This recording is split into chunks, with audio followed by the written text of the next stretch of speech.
Aloha, it's Jeremy Vaeni. Hey Pam, hey Puxley, already early bird special. I don't know what you win for that, but something I'm sure.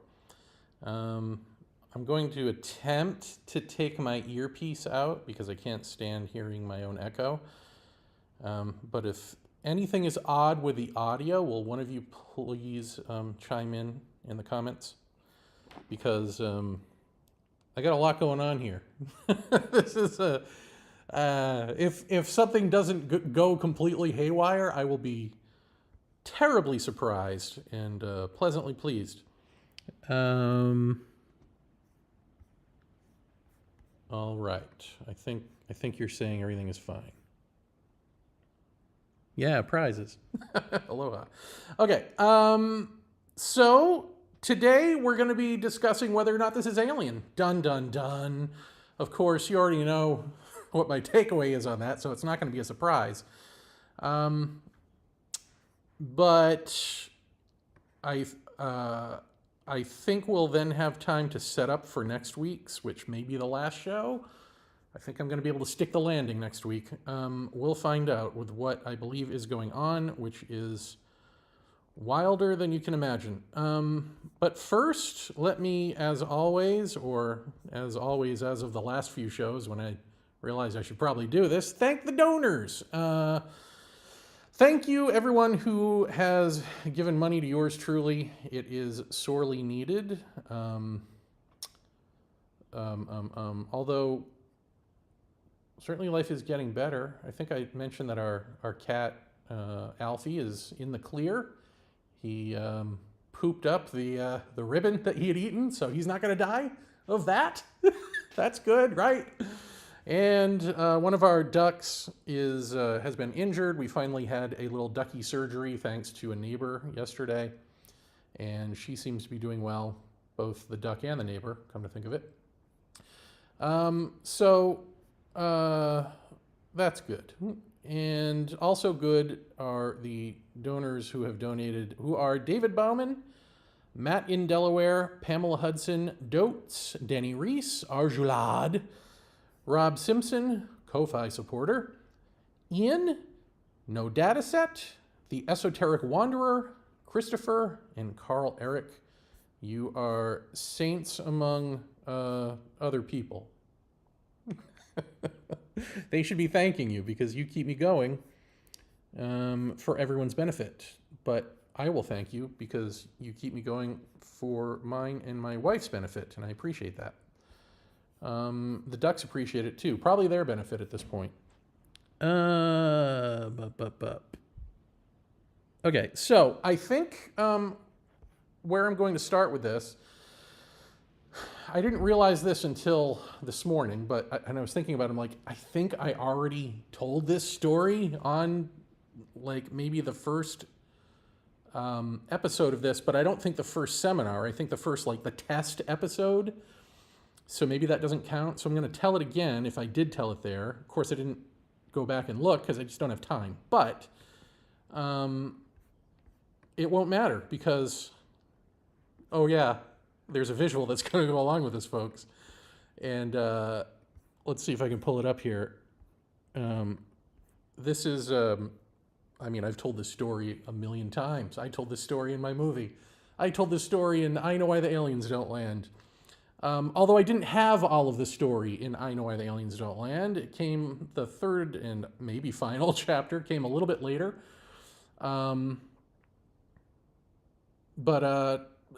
In every iteration of that, what I talk about is the fact that this experience led to a short film that I made with some friends. And I've got that short film now, which I'm going to play alongside me talking, which is really the only way I can play this, because when we made the film, there's no dialogue in it, but there's music. But that music is Peter Gabriel music, so I don't want to get sued. So, let's not get sued. Let's hear this story for the millionth time, and let's watch me in dinosaur jams get in and out of a car on the passenger side. Let's just pretend it's in the UK. All right. So this short film here that you're about to watch from high school is based on very loosely. I mean, you'll see how loosely when you see the film.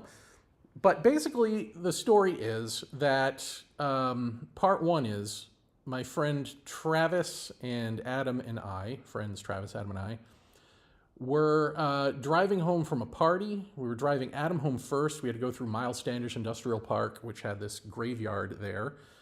And they knew that I was into, in air quotes, do I have to do air quotes every time for the visual? Air quotes. Into UFOs, and thought that something was going on with me and, all of that. Travis has no, I think I talked about this when I talked about the Ouija board. He has no interest in any of this crap. At this point, now he's like a card-carrying liberal progressive type. But back then he was like a Rush Limbaugh listening, conservative, following after his parents type. And then he went to college and that changed. It's amazing what happens when you meet gay people. I digress. So he was driving. Adam was in the back behind me. I was in the passenger seat. And it's late at night. It's a, nothing road. Nobody's on this road in this industrial park. And there, like I said, we're going by this graveyard. And I see what looks like, at first it looks like a plane. I see something. No, I'm lying. That's not what happened first. I see blue lights dancing in the trees. When I say dancing, I mean they're sort of blinking here and blinking there. It seems like there's two lights and they're kind of blinking around. And I'm like, oh my God, what is that? And Travis isn't interested. Adam's like, looks and sees it obviously. He's like, oh wow, hey, yeah, Travis, you got to stop. Look at this. And Travis is like, yeah, right. And we're like, no, there were these blue lights. You got to look. So Travis looks and he does a double take. Slams on the brakes, puts it in reverse. And we sit there and we watch these blue lights for, I don't know how long. Let's go with less than 30 seconds. And then Adam and I both see what looks like an airplane, a white light or so, I guess, cream or white light, coming up to, like it's going to pass over the car, but it stops. And Adam and I both at the exact same time go, Travis, go, move it, go. And like a bad movie, he peels out of there. He doesn't see that. Peels out of there. We bring Adam home. His parents, we tell his parents. They make fun of us. The end. Then we make this short film, loosely. Start making short films. I mean, look how loosely. If anyone wants to know what's actually going on in this film, just ask. But it might be self-explanatory. Although I got to say the dark scenes are really dark, and I tried to find a way to lighten it, and it's like, not with my technology, it's not possible. So this was a VHS tape, by the way, so that's probably why. But look at that, a green Hobie shirt, Dinosaur Jams. I am stacked and sexy. Right. So we make this short film, however long into the future that is, probably within months, tell friends at school and all that.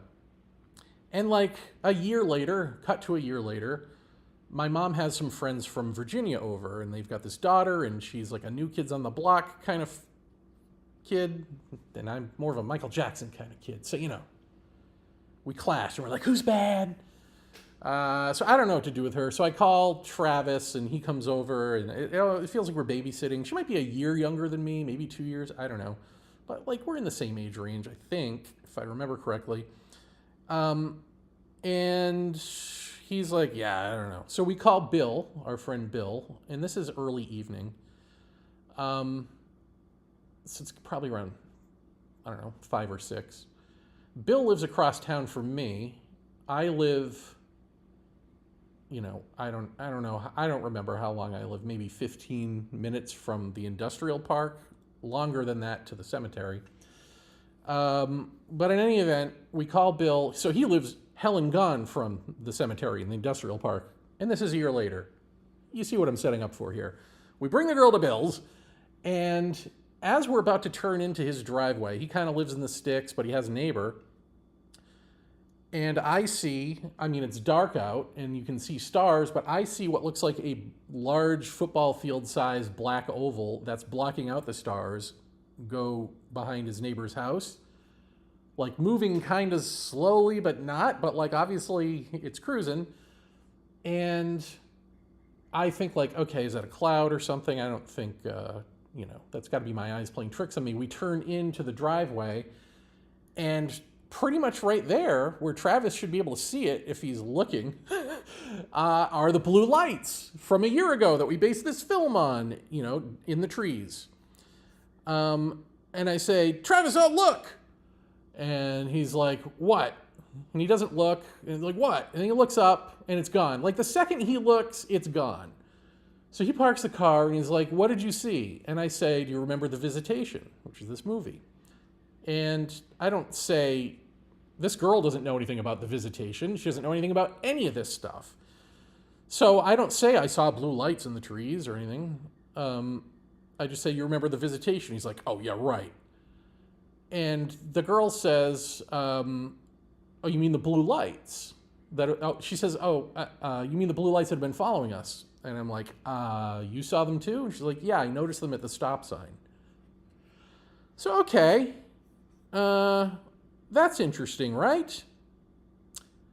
But now cut to many years later, like 2005, maybe? This was in, I don't know when this was, 88, 89, somewhere in there. I think that movie's about done.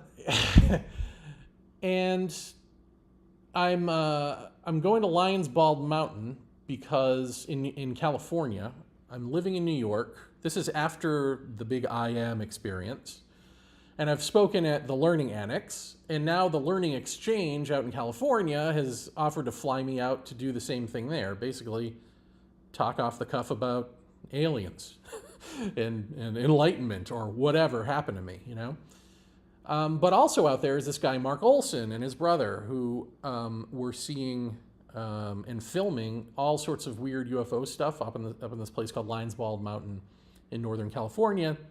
And I heard him on Dreamland, and he had an open invite for anyone who wants to come out. I mean, he's like, why is no one paying attention to this? So I took him up on it, and I brought a camera, and I made a movie about my trip and all this. Well, while we're out on the mountain, I had brought two lovely ladies who were, I believe, sitting in chairs. We're like right on a highway or something. It was like the backwoods, but it was a busy road. And we were like right off that, like, a car speeding around the corner would hit us right off the highway. Like, what are we doing here? Stupid kind of stuff, but great for the movie. But anyway, they're in like, lawn chairs facing out, and I'm facing the opposite direction, facing the road. And I'm talking to Mark's brother, who I believe his name was Jed, of course. And I think Mark was facing me. I'm talking, and Jed's facing the way I'm facing the street. I think that's the way the setup was. And I'm telling them the story that I just told you. The light in the sky, the blah, blah, blah. Travis doesn't believe me, blah, blah, blah.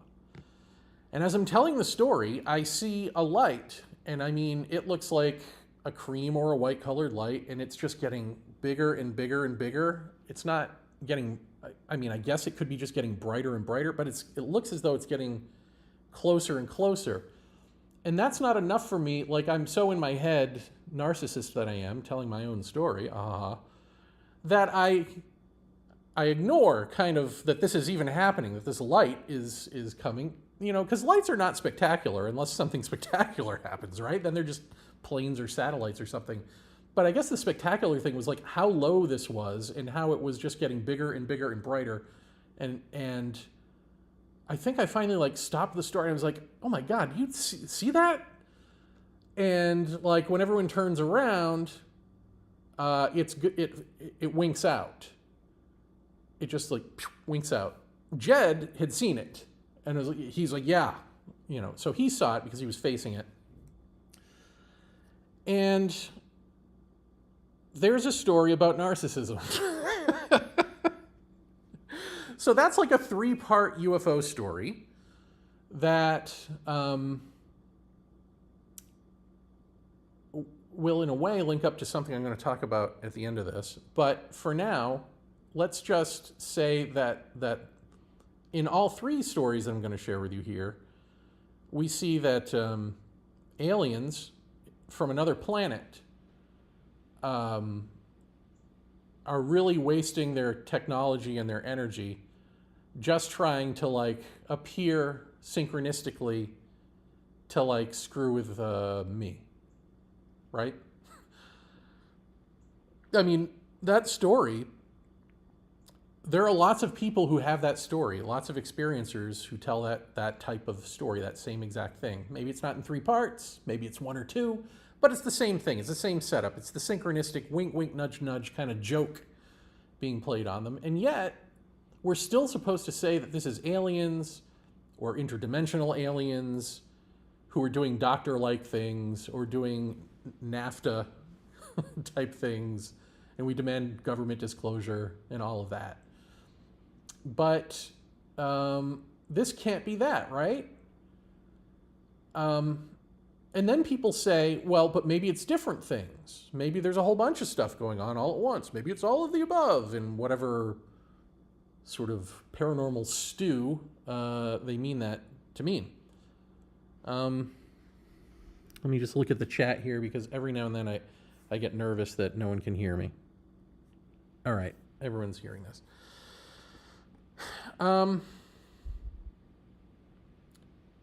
So the problem with that is, I would say that there are 2 things going on, and we'll get into what that is, maybe by the end of this episode, definitely next week. And it has to do with your homework assignment from last week, the Krishnamurti video, which I'll try to get into at the end of this episode. So anyway, it can't be all of the above. Like, you have to ignore, just like with demons, just like with aliens as we're finding, just like with the trickster theory, like everything, for it to work completely, you have to ignore everything else. You have to edit. And the thing that you have to ignore here, as I've said ad infinitum over the years, is that every iteration of an alleged alien, whatever they look like, there's always something mysterious about the eyes, always something that gets you about the eyes. There's always a psychic component. They all seem to be psychic. And yet they can speak whatever language you speak, but the overarching, at least for lifetime experiencers, language really has more to do with visuals, synchronicity, a sort of play that's happening. So they could, technically, if they had an agenda that was something that, would further their agenda or make a difference or however that pans out, they could sit down and explain it to you. They don't seem to communicate that way, although sometimes they do in fits and starts here and there. But they all do this, is my point. Like, wherever, whatever you're talking about, the Greys in America, the Nordic blondes of Europe, the Mothman, I don't know, the whatevers, all have very similar characteristics.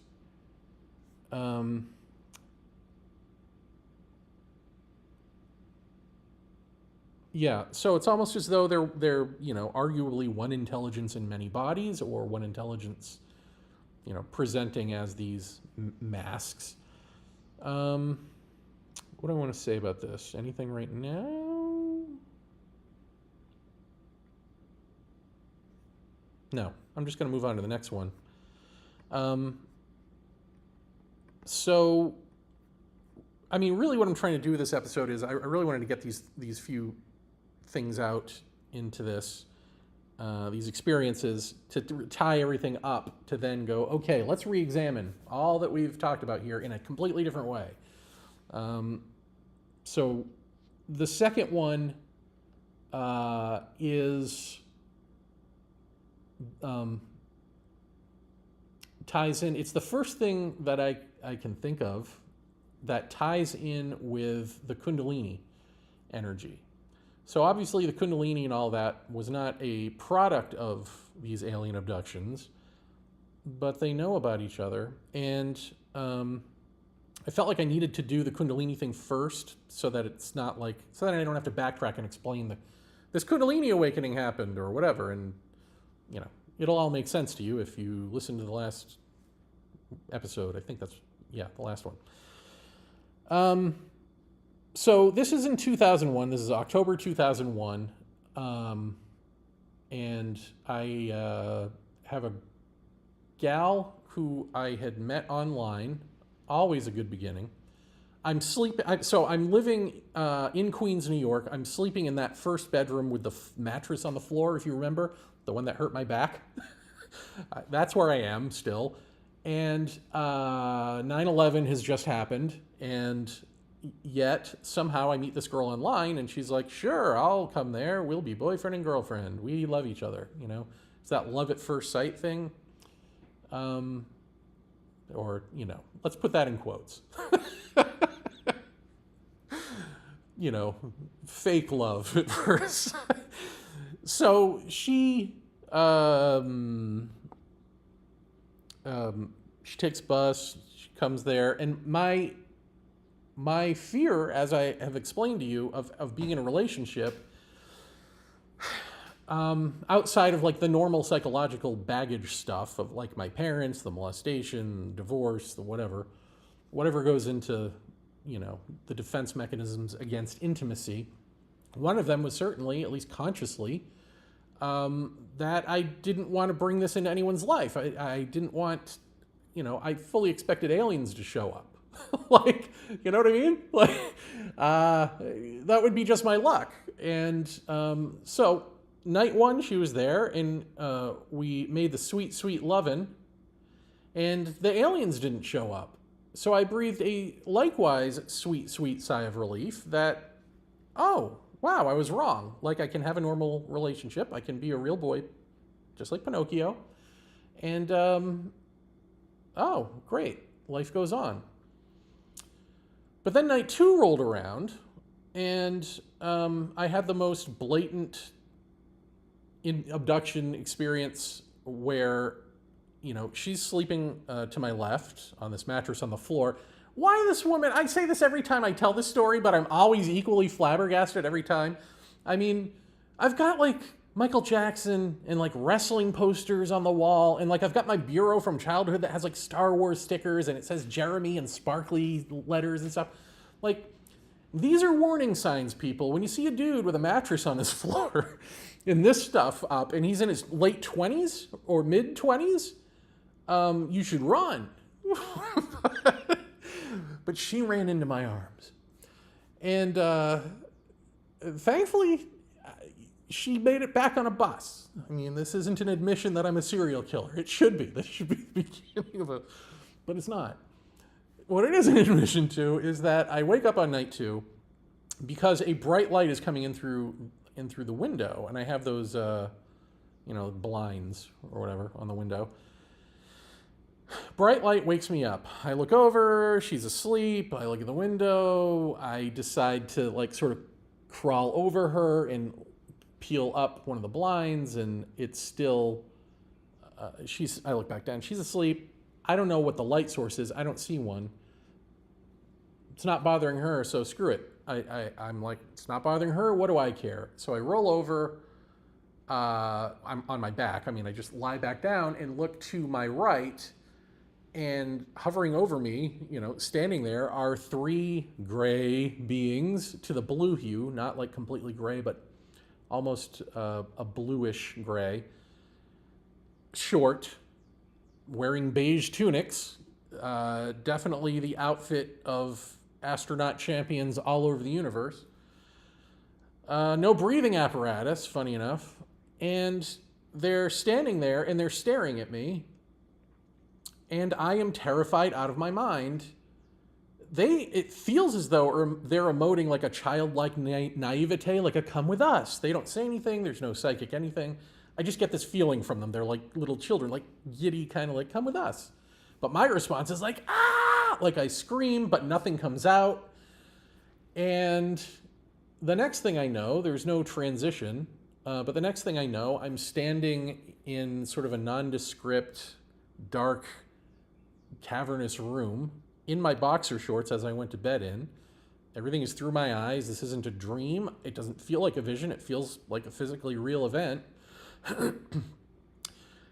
And before me are a row of tables going out, like that, out from my sight. And there are humans lying on these tables.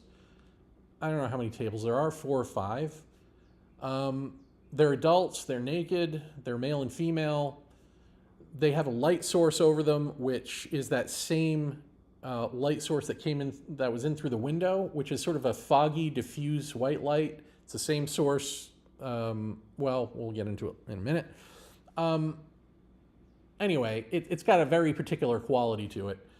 And on the table before me is a woman, closest to me, I should say, is a woman in her maybe 50s, blonde, long hair, naked, as I said, and the beings are standing in front of her and gesturing like, like, see? And I get the feeling of like, see, this is what we do for a living, kind of thing. And I'm standing there and I'm not scared anymore. So somewhere between the bed and this place, there was a sedation process of some sort. And I'm just thinking, why am I here seeing this? And that female voice, from the I Am experience, from previous abductions, from something else I'll tell you about, says, because you've always wanted to remember an abduction. And then we go on to have this long, and it's psychic. I never see this woman. I've never seen her. I've only ever heard the voice, and this is psychic. And we have this sort of telepathic, if you want to call it that, conversation, which is long. I remember it being a long conversation, like maybe 20 minutes, a half hour. And that's it. The next day I wake up or whatever. And when I woke up, this is the part that's going to, of all the things that's hard to believe, this might be the hardest to believe. I remembered the conversation. I remember remembering that long-ass, half-hour-ish conversation. And I didn't write it down. I didn't do any, I let it go because this was so horrifying, even though nothing horrifying happened, but the feeling was so terrifying and horrifying that even though at this point I'm someone who talks about this, I write about this stuff, I didn't want it to be real. When it happens, you don't want it to be real, no matter how much publicly you put on this face. When it happens, you don't want it to happen, at least for me. And I didn't know that about myself. Although I should have, because the first thing, I was pacing around like an animal back, in the other apartment in New York when I had that first abduction-y experience. But even that was like, the one I had talked about before with that involved the dream sequence happening over and over and over again. Even that is like, okay, yeah, I perceived myself on a table being stared at by beings, but I was clearly in my bed for when I jumped out of bed. So where was I? What was that? This had more of the feeling of, oh, no, this was physical. Like when they were standing over, like to this day now, having seen them, like you always hear, oh, maybe they're, robots or automatons or something. And they had the quality of living, breathing beings to me. Like that did not look like a face mask. That looked like their face. And when I see now like footage on YouTube or special effects or whatever, like I know it's fake immediately. And I always say like it's the same thing as like, if anyone remembers, if you're old enough and you remember seeing Jurassic Park in the theater for the first time and you marveled at how amazing and realistic those dinosaurs were, the CGI and all that. But still your eye picks up on CGI, and so it's not real. It's like my eye now picks up on the not alienness of YouTube footage, for instance. It's like immediate. Like, no, I've seen what they are face to face. I remember it, and it's not that. That's not alive. That was alive. Anyway, so I blocked out everything. I didn't ask her then, hey, do you remember anything weird from that night? Like, I just blocked it out. I was just like, I don't want to deal with this. No. And part of how I could justify this to myself was the fact that I had been waiting for aliens to abduct me when I lost my virginity, and which is silly enough, and it didn't happen, but they showed up the next night. Because why? Because I've always wanted to remember an abduction. And that's just stupid. And again, a waste of taxpayer dollars if you're an alien. Right? Like, a huge waste. You don't build a ship and come to, Earth and then marvel at and then you're like, oh, I know that guy. I will mess with him periodically throughout his life at really inappropriate moments. That's just silly. So it has to be something else. And then this gets back to like, oh, am I crazy or what? Like, what's going on? Or is it demonic? Because really the feeling of terror is so palpable. It's so full-bodied terror that's kind of where I go or was going with it and didn't want to go there because I don't believe in that and I don't care and block it out. I just knew that, like, it seemed as though aliens, but it doesn't make sense aliens. So here we are. 2 instances of something that seems to be external, is deeply personal, wants you to know that, and is self-negating. There's something, it seems to me, pretty much always that you can find in any of your experiences, if you're an experiencer, that negates the entire thing. And now George Hansen in the trickster theory would say, yeah, of course, and that's part of the deal, because that's how it can sort of hide and keep going and keep itself in question. But I think while that is an offshoot of it, I think it's more personal than that. I don't really think it's, that might be a happy coincidence, but I don't think that's the reason. And we'll get into that later. Okay, cut to now. Like I said, I haven't talked to her. I will say that, like, during the week that she visited, we fell in love, we made love, we broke up, we never saw each other again. But I did get in contact with her, or she with me, one of the two, years later, over Instant Messenger when that used to exist. And I did ask her, hey, do you remember anything weird that night? And she didn't remember anything. So outside of the posters and the guy she was with, the mattress on the floor. Besides that, nothing weird, nothing to see here. So there's that. But okay, back to the story. A year later, I'm in the other bedroom now. I've graduated to a different bedroom with a bed. And I have roommates, and they go, sometimes they go on like cruise ship stuff, like as actors and comedians and stuff. They like go and perform on cruise ships now and then. So one of them was away, and so we had a subletting roommate. I don't know why the other 2 roommates weren't there, but just the subletting roommate either was awake or they weren't there and only he was. I don't know, but I met him in the kitchen for the first time in the morning, so he must have gotten in late at night. And before I went to bed, before meeting him in the kitchen, this meditation energy came active. And sometimes it just wants to do a thing on its own. And it's up to me to let it or not. And so I would let it. And usually, when it does pretty spectacular things. Sometimes, spectacular, anything where it's like your body's moving and you're not doing it is pretty spectacular. So I just mean movements that like seem mystical and things that I don't understand, but seem to have a purpose. And then there are other types of weirdness that they do. But this day was like it pinched the bridge of my nose, is ultimately what it ended up doing. It did some other stuff, and then it like pinched the bridge of my nose really hard. I think I remember it being like pinching hard the right side, as if I had a nosebleed, which I did not. So I remembered that, even as I got up in the morning and talked to the guy in the kitchen. What I had forgotten, I was sitting in the kitchen, and at some point in talking to him and playing the getting to know you game, my left nostril started bleeding, and it triggered a flashback to something else that had happened that night, which was a light woke me up, not unlike a year prior. This is a different bedroom in the same apartment. Now, the window that I figured the light was coming through was across the room and to my left. And so I'm looking, and there's no light source for this, but this light woke me up. I'm looking, I don't see anything. I'm like, eh. So I roll over, and where my wall should be is this like force field of that white, diffuse, foggy light. And as I'm staring at this light, my nose starts bleeding down the back of my throat.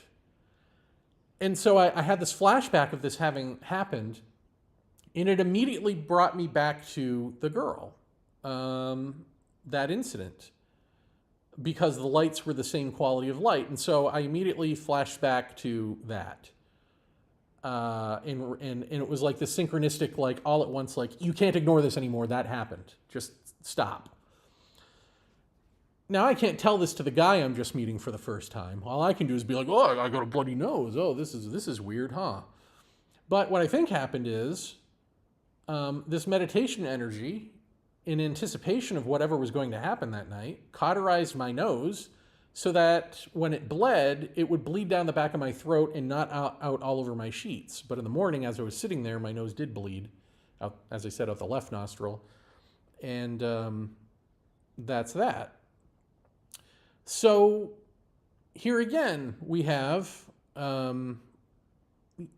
another sort of like very personal, synchronistic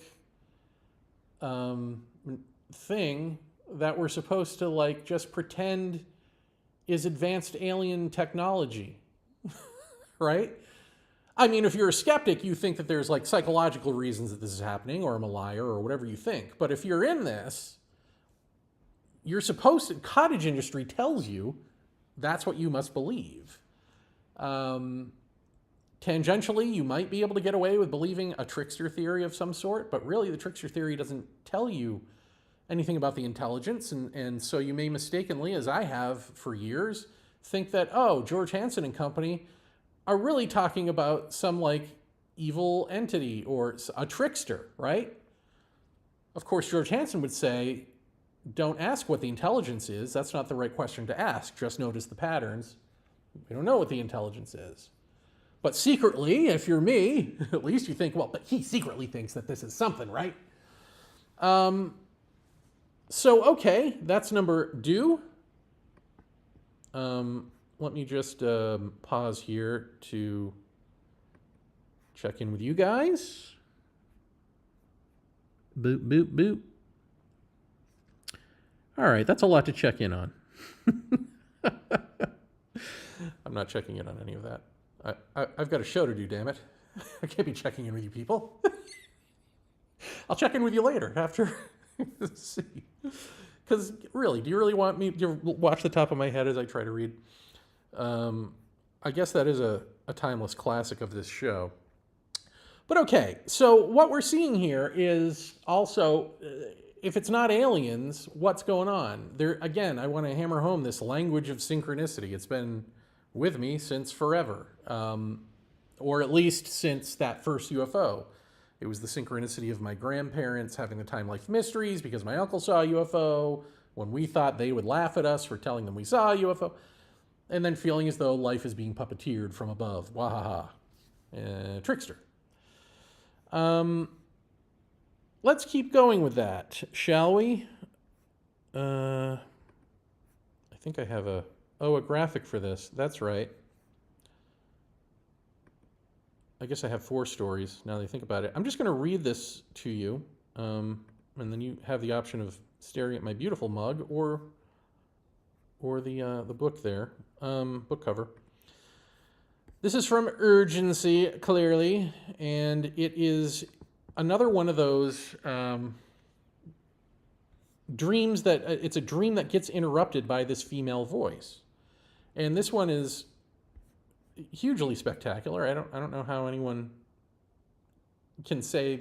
I don't know what a skeptic's answer to this would be. Like, oh, coincidence. Like, no. So this is from May 11th, 2006. I'm dreaming that I'm hanging out with some friends somewhere in New York. I walk one friend, Paloma, home. That was her name. It was day when we were hanging out, and suddenly it's night. Missing time. Hours of our lives vanished. Did aliens abduct us? Where did the time go? The implications unnerve us, but her more so than me, because she has no place in her worldview for alien abductions. We let those implications hang. I leave and go looking for an ATM. It's late. I take a cab home. I find a cash machine, but it's playing movies. I can't figure out how it works. This is all in the dream, folks. As I'm having this fairly mundane dream, a woman's voice interrupts. I recognize her. Hers is the voice I've heard many times without ever seeing who is speaking. It was she who told me about how we block out other planets to kill ourselves at the end of the I Am awakening. I've also spoken telepathically with her during an abduction. Who is this woman? The first time I can remember hearing her was during a dream many years ago. Okay, I told you about that in another episode. So, the female voice told me that this is what humans are doing to the earth, and we don't have long to live. Not many will survive, and we must act now. I knew it was a dream. It all had the quality of one, except for that voice, which felt artificially inserted. Then again, surreal dreams always feel real until you wake up. The only way I could tell you this was different is to iterate the agonizingly unsatisfying "I just knew." Now here I am years later hearing her omniscient voice inserted into yet another dream. This time she recites a sly bit of poetry. I understand hither thither, and in that understanding shall neither be swept away nor carried on the seas of time. This makes sense. This isn't part of the dream. This makes coherent, logical, non-dream sense. Wake up, write it down. Do it now before it fades. That's incredible. That's it exactly. What was that? What time is it? 7:27 a.m. 4 minutes before my alarm. I hate that. Repeat it. Repeat it. Keep it in your head. Get up. Write it down. You're losing it. Was there anything else before thither? Was it hither or thither? Hither and thither? No, just thither, right? Okay, relax. It'll come back to you. At least you remember the rest. But seriously, thither? Who says thither? I jot the quote and later that morning Google search it. I expect a bunch of poetry websites to pop up. It sounds like poetry to me. When I enter it in the Google search engine with quotation marks around it, nothing comes up. There is no such quote, no such piece of poetry as is. But when I search it without the quotation marks, hundreds of thousands of hits appear. I'm confronted by websites dealing with sacred earth theories, mysticism, biblical passages, and sermons about the imperfection of man's knowledge. Not at all the poetry I'd predicted. Google has a button called I'm Feeling Lucky. You click it and are directed into a website that the search engine has deduced best encapsulates the words you're searching. I press it and am brought to sacredtext.com. There, below the title, The Temple of Solomon, the King, is an extended quote from famed psychologist and philosopher William James, which reads, quote, "To plead the organic causation of a religious state of mind, then, in refutation of its claim to possess superior spiritual value, is quite illogical and arbitrary unless one have already worked out in advance some psychophysical theory connecting spiritual values in general with determinate sorts of physiological change. Otherwise, none of our thoughts and feelings, not even our scientific doctrines, not even our disbeliefs, could retain any value as revelations of the truth, for every one of them, without exception, flows from the state of their possessor's body at the time. It is needless to say that medical materialism draws in point of fact no such sweeping skeptical conclusion.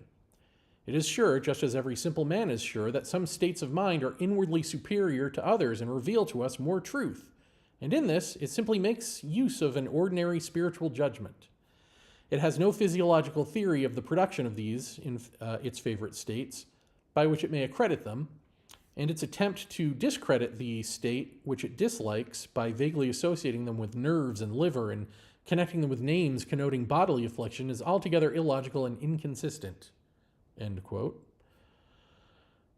This is an answer, perhaps the answer, to a question that has been plaguing me for the last 5 years. Is my brain churning out delusions beyond the norm, or is my quote-unquote crazy life really happening? It's happening. Thanks, Dr. James. Fantastic. Now, how did I arrive there? Let us dissect this. Okay. should I go on with this? I guess I will. I'll just say here, if that was confusing for you, essentially what William James is saying is that inward, truth and these sort of spiritual states and all of that are not produced by the mind. Any more so than any scientific theory, is like you can't find a causation in a body part for that, any more than any other scientific doctrine. Why don't you say that's from a body part too? Why is it just the spiritual stuff? Okay, I mean, that's roughly it. So he's saying, and furthermore, he's saying that to say that there aren't differences in value for these various spiritual states is also like ludicrous. Like clearly they have different states are doing different things, and they have different values and different meanings and blah, blah, blah. So it's not just like your brain is producing this crap. Okay. So I'm dissecting this now. I had a normal dream that involved some alien abduction related material. This may be a coincidence, or it may be that whoever this mysterious woman has either attached herself to the dream or produced it in me, so that I draw the connection. Probably the latter. Probably there are implications about how these beings we call alien create circumstances that feel to us like missing time. But for the sake of this book, let's say that the woman interrupted my dream to speak a deeper truth using archaic English. I woke up realizing this was not part of the dream. Her voice did not wake me up. It was the fact that what she was telling me made perfect sense, whether awake or asleep. So, yeah, the perfectness of the quote, I understand hither, thither, blah, is what woke me up. It was like, this isn't me. I don't know why, but somehow this fact woke me up, and I knew I had to jot down the utterance before I forgot it. I think I did lose part of that first line. However, it doesn't matter whether she said thither or hither and thither. What matters is that she did not use there or here and there. Had she said there instead of thither, it would not have made perfect sense to me. I would not have woken up and jotted it down, and I would not have searched it on the web. The way my cynical brain works, I would have heard, I understand there, and in that understanding, and thought it was nonsense. But saying thither is so odd that I had to look at it a different way. I looked at it as the concept of there, or the concept of here and there.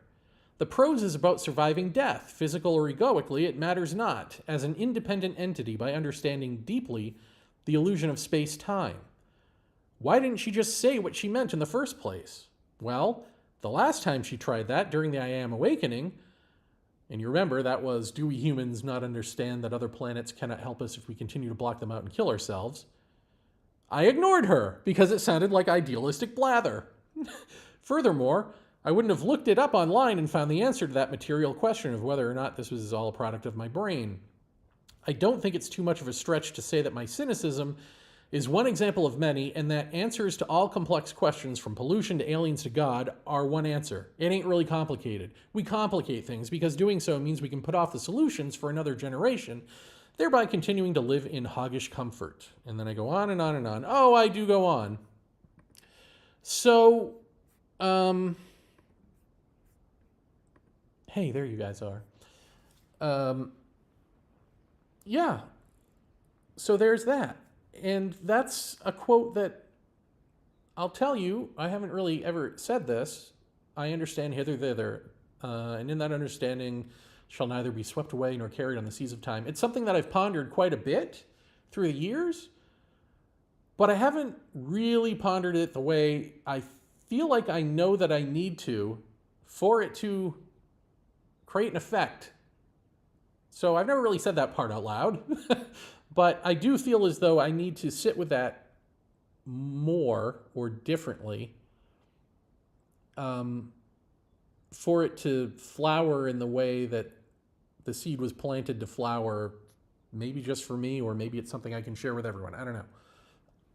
I've always had that feeling, and yet I'm still not flowering with it. So there's that. But I do play with it quite a bit in other ways, and I do see the importance of all of this,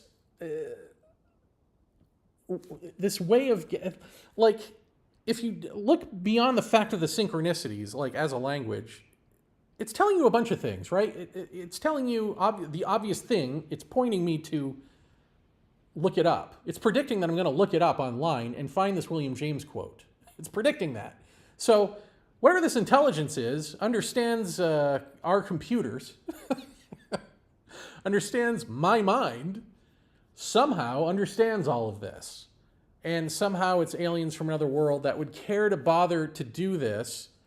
Like, you could just tell me this, but could you just tell me this? Because the last time you just told me something that was simple, I didn't believe it because it sounded like a contactee message. If you were to just be, or even telling me, you know, why am I seeing this? Well, because you've always wanted to remember an abduction.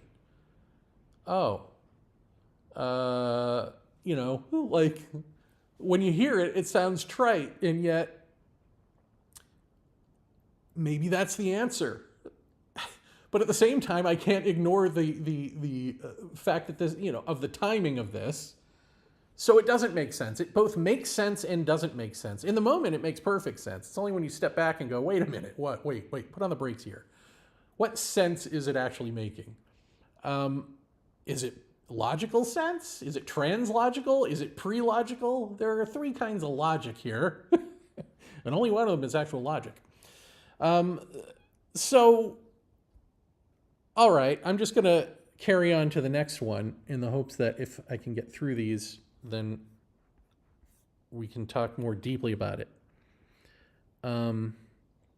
This last one is from, I'm going to play a clip that I've edited a little bit this morning from Baltimore when I took a trip to Jeff's house. This is from the episode that had to do with the ghosts of Gettysburg, of Paratopia. And just get a load of this. I mean, I go to Jeff's place, Jeff Ritzman, in Maryland. We meet up at Mark Nesbitt's house. Me, Jeff, some of his family, and some listeners of the show. And we meet up to do an overnighter to like capture EVPs and maybe see ghosts at this haunted location that Jeff Nesbitt has, this haunted house, essentially. And we get some interesting things. We get a lot of interesting haunting things. But then this is how the weekend ends. And again with the synchronicities, again with the really weird wink, wink, nudge, nudge, and in fact sadistic humor. Let's get a load of this. Now I'm gonna play the audio for you, and there's gonna be some visuals. And when I show you these pictures, they're not spectacular pictures. I got pictures of the UFO, but I got them with a tiny little Samsung flip phone that I had at the time. Again, another irony here of like, we brought all of this like equipment, like, you know, real cameras, but they're all packed away because I'm getting on a bus. So all I got is my flip phone. And there's going to be a bright white light that you see, and that's, I believe that was the moon. And then there's a, like, center frame is a small green blob, and that's the UFO, one of the UFOs that we're talking about, the main one. It starts off with a cream-colored UFO, and then it ends up being this green UFO. And I'm saying it that way because I think we don't enunciate well, and so you might just hear green a couple of, but we're saying cream first and then green. Okay, we'll play this and then we'll talk about it and we'll try to make sense of this little tapestry here. I hope this isn't going too fast for people. It's a little fast for me. Let me set the stage for you. It's Sunday night, and I've got to get on a 9:15 bus back to New York. So I am waiting for this bus that never comes. Jeff, sort of out of the kindness of his heart, I guess, comes back for me. And instead of going inside the bus terminal where there are, like, you know, a Kentucky Fried Chicken and a Wendy's or something, Sparrow, one of those, where we could sit and relax, we decide, uncharacteristically, to stand outside and wait for this bus. So while we're standing there, Jeff is facing me and I'm facing out across the parking lot. And this is in downtown Baltimore, is that right? Correct. And I see up pretty high in the sky this sort of giant cream-colored light just sort of come on and get bright, bright, bright, bright, bright, and then wink out. And I say, Jeff, is there a flight path around here? And you say, yeah, there's a flight path right there. And, I say, okay, well, I tell him what I saw, and he says, yeah, it was probably just a plane. I'm like, all right, it didn't quite look like a plane to me, but all right, what do I know? So we keep talking a little more, and then at some point in the conversation, he leans in and whispers into my ear, it's funny you should say that you saw a light, because as I was pulling back into the parking lot, I thought I saw all the headlights from cars and all the just sort of street lights around here, and I thought, gee, somebody could get abducted just walking across this parking lot. No one would ever know. So that made me walk a little bit faster. Well, it wasn't only that. It was that as I walked out of the parking lot and across, like there's the big area, the big long area where the buses pull in, but there's a pathway behind that where your cars go through out of the parking lot. And as I'm walking across that, and I'm seeing these lights from cars, I just got a really uneasy feeling. And it's a feeling I've described on other shows at other times that is almost like you could get sucked up at any second into nothing. I describe it as falling up. I just got this really light feeling, and I picked up the pace, and I thought, as much as everybody's occupied with bus schedules and getting to their car and picking up their loved ones, somebody could disappear right in this very spot. And I don't think anybody would notice. Okay. I mean, it was that kind of feeling. And so pretty much just as you finished saying that, boom, there's the cream light again. And I go, Jeff, and you turn around and you see this thing and you're like, yeah, what is that? And you start looking at it, you're like, that's not a plane. Now let's I don't want to say this, but let's qualify this.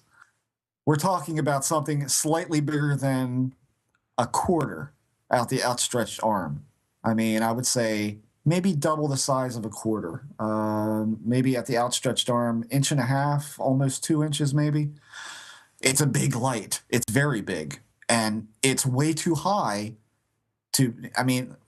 we have to kind of paint a picture here that as we're standing looking from the parking lot, you have a parking lot that the topography slopes down, goes down a slight hill, and you've got a large overpass that is going into the Harbor Tunnel Thruway to take you underneath the Chesapeake Bay and then into the inner city. First thing that came to mind is it's a street lamp. We're seeing a street lamp that's burning out, that's flaring up, and that's what it is. The problem is it's 3 times higher in the sky than the highest lamp. So there's no way it's that.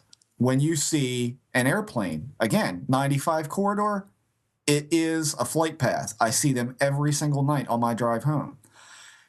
They can look weird. If the landing lights are on as they approach BWI, they're very bright. Scintillation effect is in full play. But the problem is that when they dim down, you see the hazard strobes going, it's an airplane. This thing flared up, very, very big, very, very bright, and winked out, and there was nothing there. Nothing. I remember Jeremy said something to the effect of, I wonder if it went up in the clouds. And I felt like Christopher Walken in Communion. What clouds? There were no clouds. What clouds are you talking about? This is a cloud. You actually said that. Yeah, there are no clouds. It's a starry night. It's very clear. So that didn't explain it. So from there, Jeremy.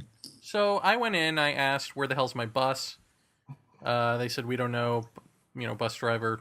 They don't check in with us. We don't know nothing. Apparently, that's in the hundreds of years of bus service, they've not figured out how to communicate.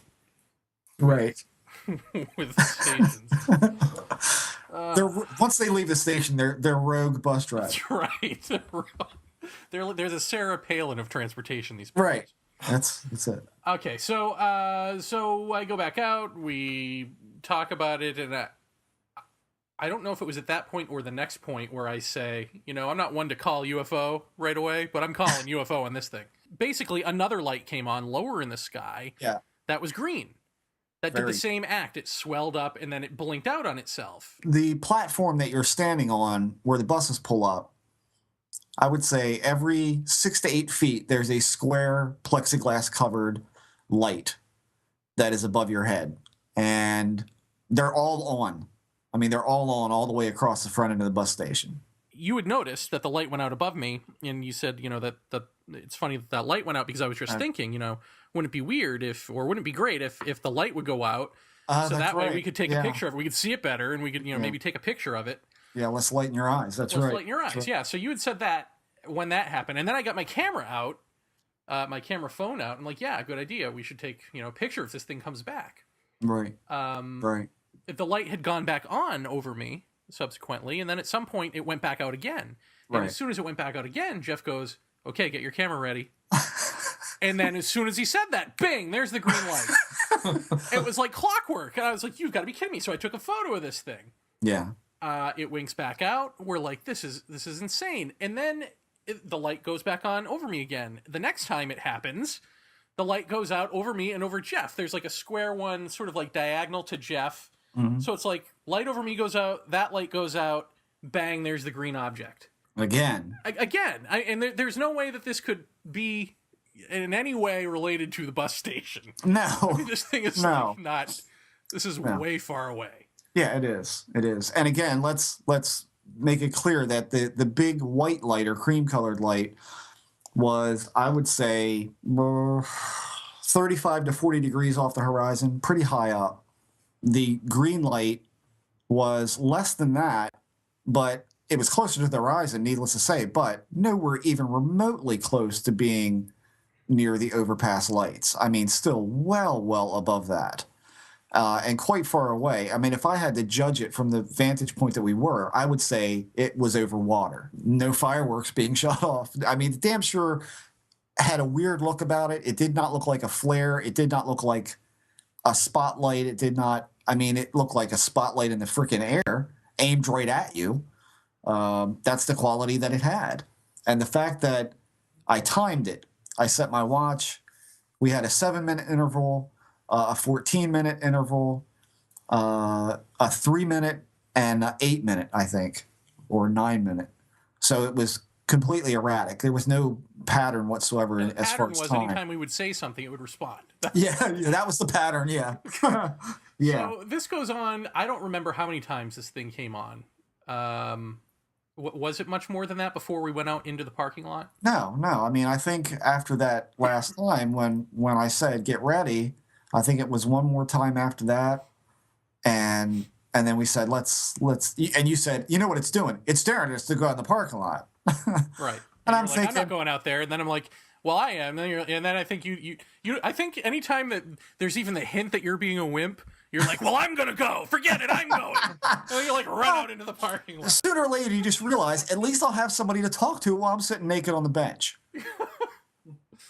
Oh God. Yeah. So we got into the parking lot to get a little closer to this thing. I can't remember how many times it came on in the parking lot. I don't remember, but Jeff said something that it responded to, and it was such a horrible tricksterish joke. Yeah. That Jeff was just like in complete disbelief and shock, and I didn't know what the hell he was talking about. I'm like, what are you talking about? He said, don't you remember what we were talking about at dinner? He's like, yeah. And then he said, well, you remember what you said? And then I was like, oh, that's right. Oh, that's morbid. It was really a gross joke. Let me set the stage for you. It's Sunday. All right. So that was that. And I will tell you what the gross joke is. The gross joke is that I think it was earlier that week, it may have even been a couple of days prior, Mac Tonys had passed away, who was he was a young, I guess, investigator or theorist, maybe, who talked about crypto-terrestrials. And it was one of those things where he was like way too young to have passed away, and it was sad. And so we were talking about that. And at the same time, I think by this point, we had already hosted, we must have, Culture of Contact had hosted Whitley Strieber's book launch for 2012, The War for Souls. And so I had read it, and I was talking to Jeff about that. I'm going to take off my earpiece because that echo is too much.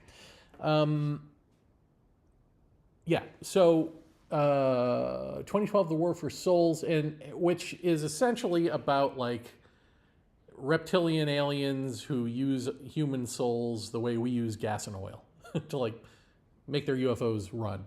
It's a work of fiction. It's a good. I thought it was really good, a good novel, and we had made like a macabre joke at dinner before we went to the Gettysburg thing. Just me and Jeff about shit. What if that happened to Mac Tony's? You know, what if Mac Tony's is now soul oil for a reptilian Death Star or something? So we made that like macabre joke at dinner a couple of nights prior, and now cut to here we are in the parking lot. And I think it was Jeff who was like, Mac, is that you? And then the ship blinked on. And then he was like, oh no, I'm out of here. And yeah, so it was a sick joke. And we didn't tell it at the time of the show because it would have been bad timing. And I knew that because I had actually emailed one of his friends and said, you mind if what do you think? Should I tell this joke or is it too soon? And he was like, tell that joke and die. He was like, Mac Tony's would probably really appreciate that, but tell it and die. But the fact is, we weren't doing the joke. The phenomenon in its timing was seemingly doing the joke of yeah. So, okay. Here we are again. How much do I want to get into this week? We don't have a whole lot of time left. I really want to bring all of this stuff together for you in the next episode. So maybe I will do that, but just look at how similar this is, even with think about the first thing with, both of them. The first one with Travis and Adam, we see the lights dancing in the trees. And then Ab and I see what we think, well, is that an airplane? And then it stops. And then we're like, get the hell out of here. The second time I see these lights in the trees, it's prefaced by an oblong-shaped football field-sized thing.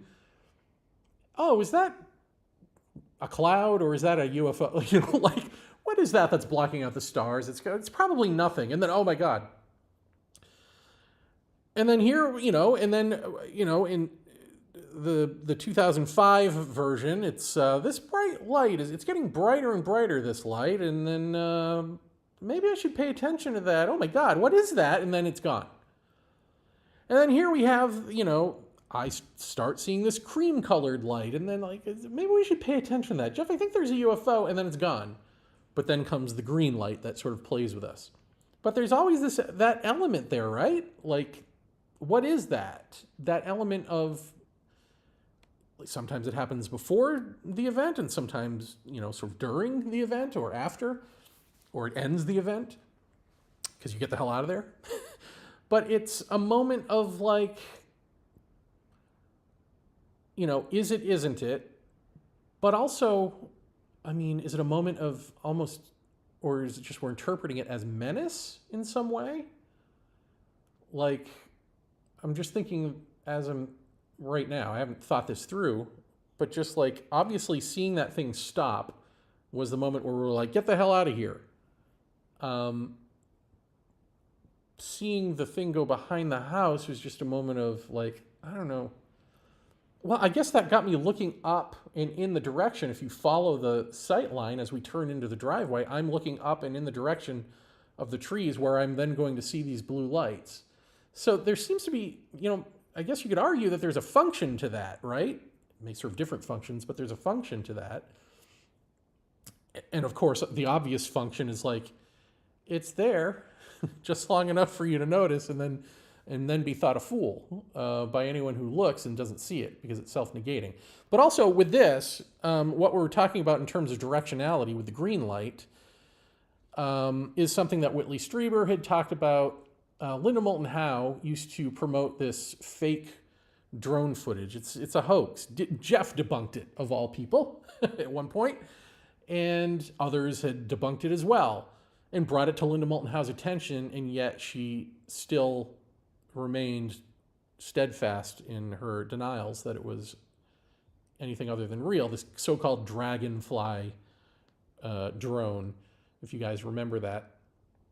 And Whitley knew that it wasn't real too, but he still saw it one night. And then I don't remember if it was in his bedroom or in a hotel room or whatever, but it was out a window at night where he saw this thing, and his wife Anne thought he was nuts and was like, I don't see it. And then he was like, no, it's right there. It's right there. And then she stood where he was standing and she saw it. And this was the same thing. I'm seeing this, but Jeff is barely seeing it. I'm like, no, it's like right. And so I moved him like in front of me, and there it is. It's bright as day. So, and then when I think about like the Quick Parade, you know, that very first experience when I was a little kid, obviously anyone out in the street wouldn't see that. And so on the one hand, you know, you want to say like, okay, are you projecting that from your own mind? Maybe, or maybe it's directional, right? Like maybe you can only see it. It's like prismatic or something. Like you can only see it from a certain angle. So there's that element to this too.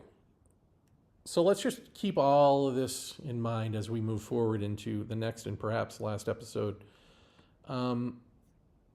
Let's see. Is there anything else I want to mention about this?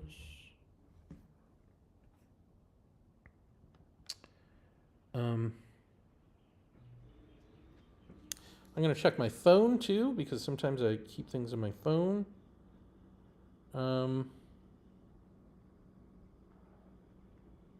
I don't know. I mean, I think I'll save it for next week. Synchronistic callbacks make it undeniable, but they also keep even multiple witness encounters personal. I guess that's important to say now. Right? So, these synchronistic callbacks, for me anyway, are the thing that make it, in my stubborn mind, the undeniable reality.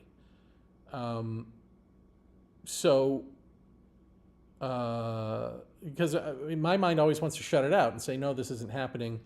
But then there's this synchronistic callback that goes, okay, that now I have to deal with that. I can't ignore that any longer. So it serves that function, but it also serves the function of making it personal even in multiple witness encounters. So even though that, like, for instance, you know, my mom and my sister didn't even see, again, is it directional? I don't think so. The thing in 8th grade where my sister was in the car, I think she was reading a book and was uninterested, and maybe turned off, right? That's a thing in UFO lore. They turn off certain people, so they're not interested. You know, who knows? But my mom didn't even remember that blatant 8th grade UFO thing for a couple of years until it was either from my book or from Unsolved Mysteries of the Gulf Breeze sightings, where it's like, don't you remember? It looked a lot like that fake and that blatant. And then she's like, oh yeah. And then she remembered the 8th grade UFO. And then she never forgot it from that point on. But apparently she was so disinterested. I don't know, something. She blocked it out and went on with life. But I never blocked it out. I was always interested. And I think there is a reason for that. Like, they didn't have the synchronistic stuff that happened afterwards for them.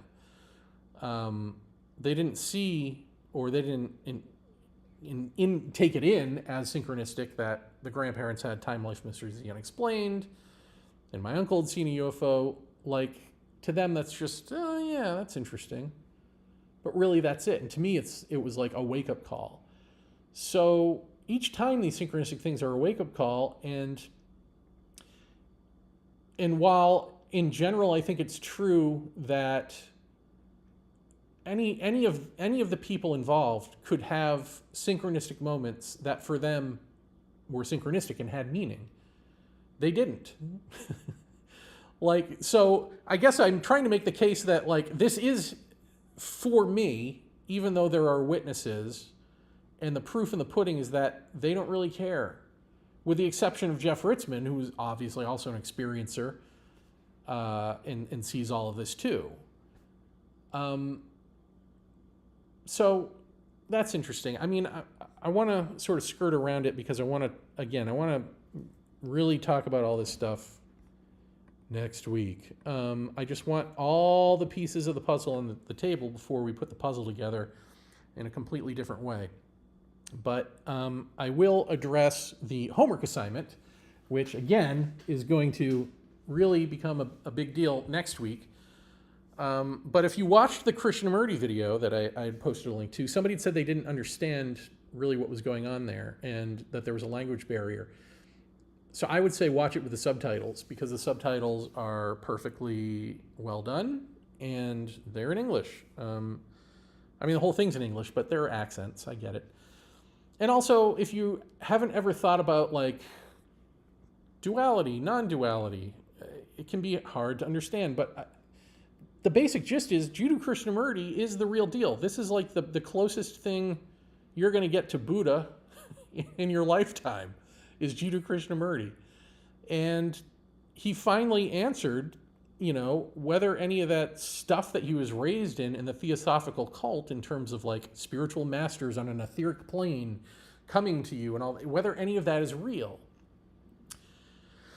And what he said is, if you listen to the interview, which is also a hard interview to listen to, because the interviewer is hard to listen to for me, just as a human being. And let's talk about that more, because I think that's part of it. But okay, I'm getting ahead of myself here. Okay. Krishnamurti is saying that he's saying two things. He's saying that there's the human, let's call it streams of consciousness. The way in which we exist are like between good and evil. Crudely put, we've got this opposites of like doing right and doing vulgar. And that's the stream of human consciousness, is that. Be of the good or be of the vulgar. And trying to navigate that.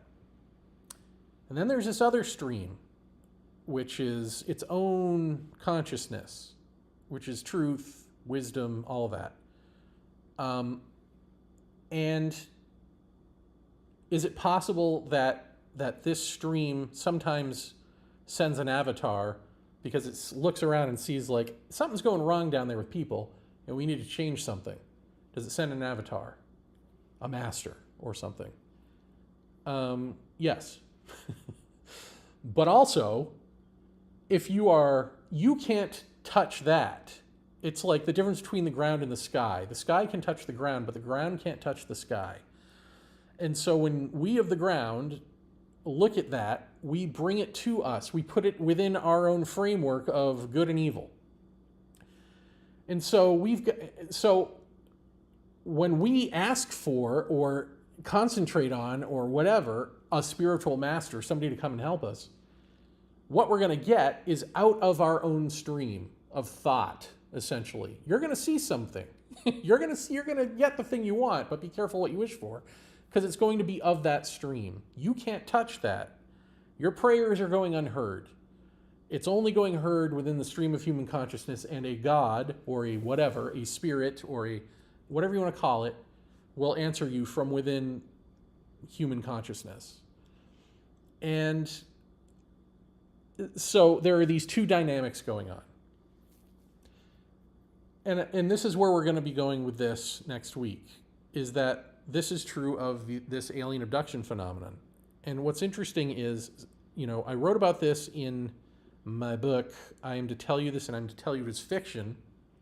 It's like the last maybe third of the book is this sort of Socratic dialogue, and it's all about this stuff. And the reason I did that is because one day it just came to me, the entirety of it, like including the implications of it for like reincarnation, which I don't have a belief in or care about. Just like think about all the sort of esoteric stuff, and it like was all there. Boom, here it is. And it came to me in the same way that truth does, this, wisdom or whatever. It's like fully there and understandable, and oh, okay, now I'll jot this down. However, because it's not truth or wisdom, and it is something that sounds more like world building or mythology or something like modern mythology, I will say I am to tell you this, but I am to tell you it is fiction, because I don't know that this is true. I suspect it is. It's coming to me in the way that truth is. It makes total perfect sense to me, but I don't know. And I hadn't seen this video before I wrote that, before this had happened. I saw it subsequent to that, and then I went, oh my God, there it is. Okay, so maybe this is the truth, Like maybe there's something here. And I think even as I'm doing this show or whatever, these seminars, I'm thinking, yeah, like this is all making sense. Like where this is coming from and how to tell the difference and all of that. So we're going to get into that next week. But I think everything's on the table now. Like I don't feel like I need to give a whole bunch of examples from my life or other lives to say like this is not aliens.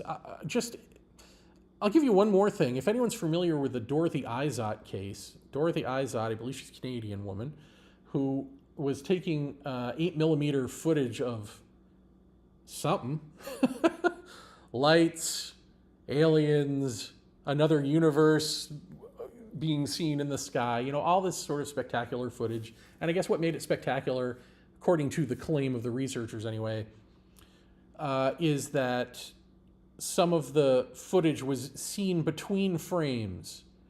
So all your footage should be on a frame, and then there's a little like in between, and some of it bleeds over into the in-between frame.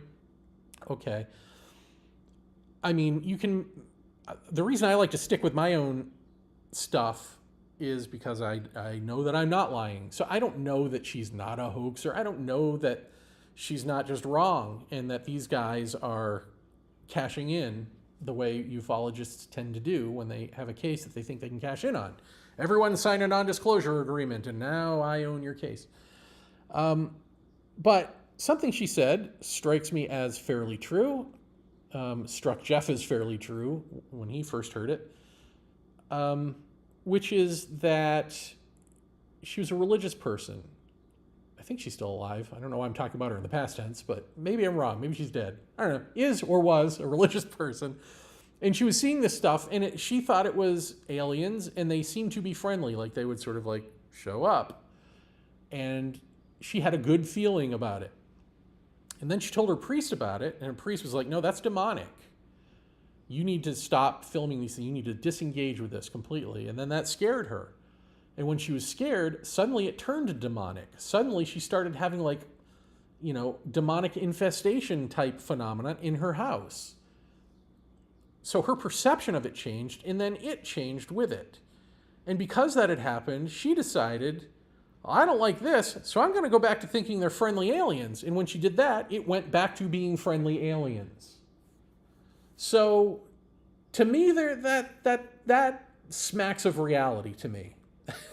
That smacks of exactly what is going on here, that we will, again, get into next week.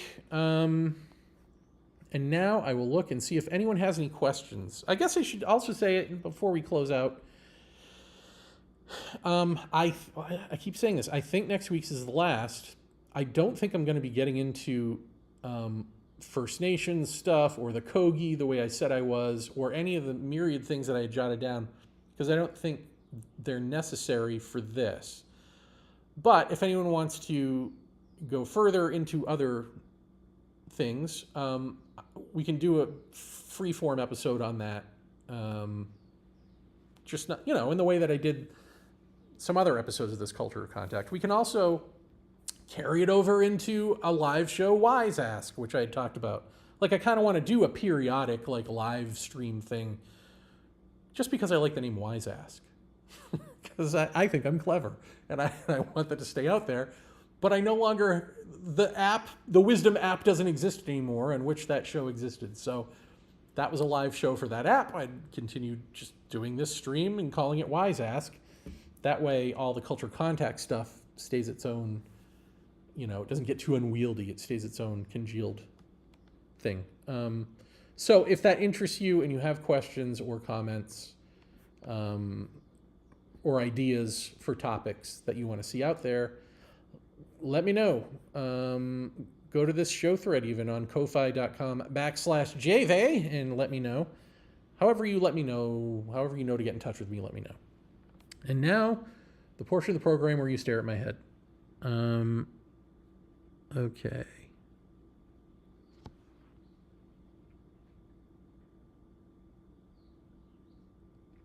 Well, this is kind of interesting. I listen to Jeremy because I'm in awe of how open and honest he is discussing these subjects without bringing pop culture into the mix. Well, I did say the words Michael Jackson and New Kids on the Block. I don't know if you caught that.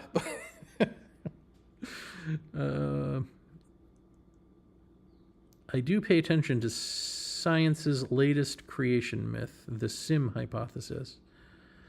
That everything's a simulation, is that it? I mean, you know, we can do a show on this, but it's not. I mean, to my mind, that for one, it's not. But for two, and just take my word for it, it's not. I mean, to my mind, what we are doing is we invent something and then we invent something that reminds us of what we're missing internally, which is our connection to for us, everything, right? To nature, to each other, to oneness, to all of that. So we invent an artificial version of that, and then we turn around and we sniff our own farts and we go, oh my God, maybe life is a simulation because we've just invented this thing and we can simulate life in it. Therefore, life must be a simulation. No, you simulated life because you're not living it. Because you're not a whole expression of a human being. You're trying to invent ways to get there externally. Because we're a culture that externalizes, right? So that's what that is, but we're missing the metaphor that we are inventing. We're inventing metaphors to tell ourselves, wake up. And instead of waking up, we look at the metaphor and go, oh my God, yeah, the menu is the food. You know, the metaphor is the real. And that is what that is. I only know that from experience. I don't know that in any way I can prove that to you. But just, you know, go outdoors. I don't know. That's not helpful. And it's condescending, so you're welcome. That's a twofer. That's what we call a twofer here in the States. Okay. What else?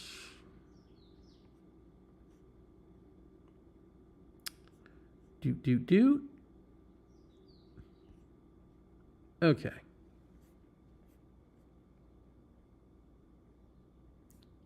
Then you need a new friends.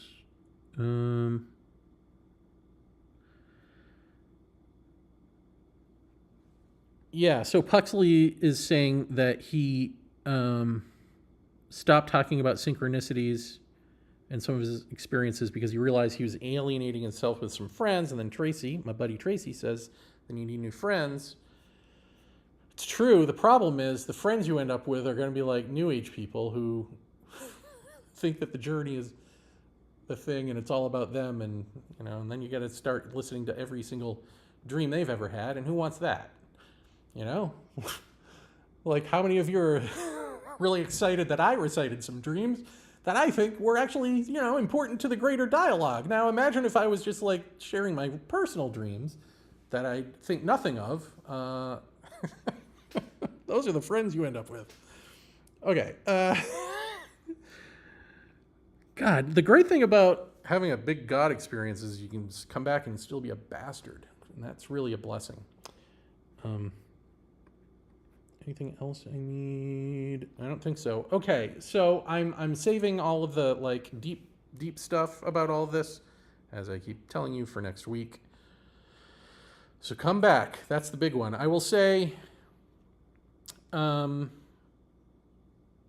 here's what would be helpful for this show, even after it's done, is like if you guys are on the Twitters or whatever social media, and you see like people arguing UFO stuff or talking about their favorite UFO moron like a Lou Elizondo or a Jeremy Corbell, if it has to do with the topics of any of these episodes, insert the episode as your comment.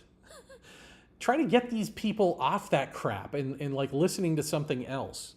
Not because what I'm going to present to you is the ultimate final theory to end all theories, but because I think we can pretty well do away with the demonic and the alien and the interdimensional version of alien, which is the same as alien. Because we're going to get into interdimensional, but it's not the alien, moving the goalpost interdimensional. And I think it makes sense. It's probably incomplete, and it may still be slightly off, but it's definitely in a better direction, I think. And those directions are completely wrong. So why are we still talking about them?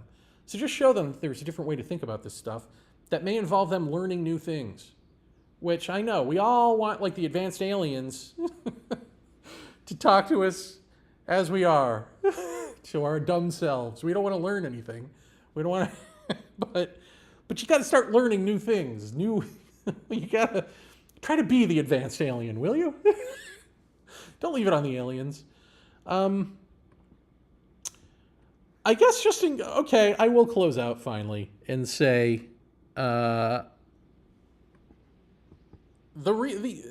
think about this. I made this point in my last book, which was Aliens, the First and Final Disclosure. It can't be aliens on the most basic fundamental level that the term alien is a Western construct. It is a product of a divorced mind. So, nature cultures, First Nations, all of them around the world, they're not all the same, but they all have certain points of agreement. And one of them is like the inclusivity of, for instance, the Lakota would say that that's family, right? These are nations. These are family. These star beings are, whatever they are, whoever they are, there's an inclusivity there. And there is also a legit other understanding that goes with that. But let's just stick with the inclusivity. There's no aliens. Because when you say alien, it sounds so foreign and unknowable and not natural, right? And therefore an enemy. Alien equals enemy. Alien is foreigner. And we see the military doing this now with ufology, UAP. We're not concentrating on whether it's aliens from another world. We're talking about foreign technology. Ha ha, wink, wink, nudge, nudge. So the idea of an alien, the concept of an alien, although in our westernized minds, we like to believe we like to think that just means a person from another planet. What it actually does to us psychologically is preps us for an enemy, or preps us for an ally. And this whole concept of allies and enemies is still within the framework of war, of a warfaring capitalistic mind. And what does that have to do with intelligence or advancement or whatever? And then the other part of it is, in our warfaring capitalistic future forward westernized mind, we still want to fancy ourselves on top and in control. And so aliens are, if they're not our enemy, then they're doing cosmic NAFTA, right? They're doing handshake deals with us, with our government or whatever. Like we're all equals here. No. And the idea that they're technologically advanced is not borne out. like technology is not borne out. Like, yeah, I saw a thing in the sky that had windows and looked like technology, but was it? Like, it's still an open question. It looked hyper real. It looked like a giant toy. It didn't, you know what I mean? There's the unrealityness of it. And the notion of, I think you can make a better, let me put it this way. I think you can make a better case that insofar as there is technology, the appearance of technology involved, it is the appearance so that they are understandable to us archetypally as an alien. And, but the reality of your experiences as an experiencer don't call technology to the forefront, right? As the important part. Like the important part of anything I've talked about isn't the technology. It's the synchronicity. It's the indirect communication or whatever. It's my own personal wake up to this, how I can handle this and what that would be for. And so it is with other experiencers. In other words, there's no, like, I don't know of any experiencer, a lifelong experiencer who's like, yeah, man, they showed me their warp drive and it was fascinating. That's what this is about. Like, it's not about that. And so if there is a visage of technology, that's just so that it's understandable to this mind that cares about that. In Krishnamurti's day, would these be presented as human masters from the Himalayas or the etheric plane or whatever? But our mind doesn't work that way by and large anymore, at least not in this culture. So again, we're going to be getting into that more, but it just, again, there's this cognitive dissonance between what's actually being reported as people's experiences with this stuff and then like what we think that should mean. And I get that the reason we think it should mean that is because there seems to be this play on the alien nature of it. But if you see like just how surface and shallow and thin of a veneer that actually is in the experience, then you've got to ask what the hell is going on beneath that and why is that there in the first place, and start thinking about it in those terms. And a lot of people, and then you end up in trickster theory and you end up in various other theories. But where you don't end up, which is why we need to do a whole episode on this, at least one, I'm hoping I can get through it all. We need to start talking about non-duality and timelessness. And it may just be that you have to be living that to be able to talk about it coherently, which means that anyone who's stuck in this normal sense of partiality that we call human nature isn't going to be able to fruitfully get it. Like there may have to be a wake up that happens first, but I'm hoping I can explain it enough that you can at least see that it's not worth pursuing in any other way. Let's put it that way. Because if we are talking about essentially an intelligence that is timeless or out of our sense of time, out of this universe, there's that element of timelessness.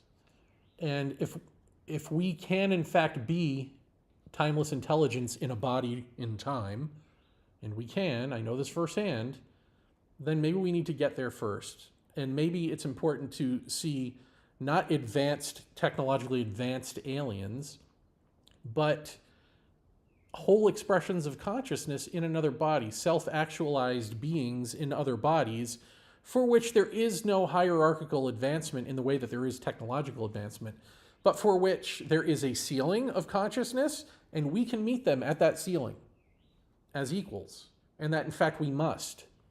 This, I believe, is the heart of the situation, and we will get that heart a-beating next week. Thank you, everyone, for listening. I hope this made sense and wasn't as rambly as it felt. But if it was, please feel free to reach out to me and tell me if things don't make sense. And I know that for the person, and and I'm sure it's indicative of more people who was confused by the Krishnamurti conversation, maybe my little itty bit of an explanation wasn't enough here. We're going to go into it deeply next week, but I also do a podcast called Our Undoing Radio, which shares the same feed with Paratopia and Wise Ask. But if you go back and look at the Our Undoing Radio, which I have, if you like YouTube, it's on YouTube as well as a podcast in its own playlist. So I have it as a playlist, so you don't have to go searching for it. But Our Undoing Radio is all about the spirit stuff, so in non-duality and all of that. So if you want more of that from me, and that will make sense of Krishnamurti for you, I think. But I'm hoping next week will make sense of it too. Okay. I guess what I'm saying is I hope this makes sense. All right. Love you.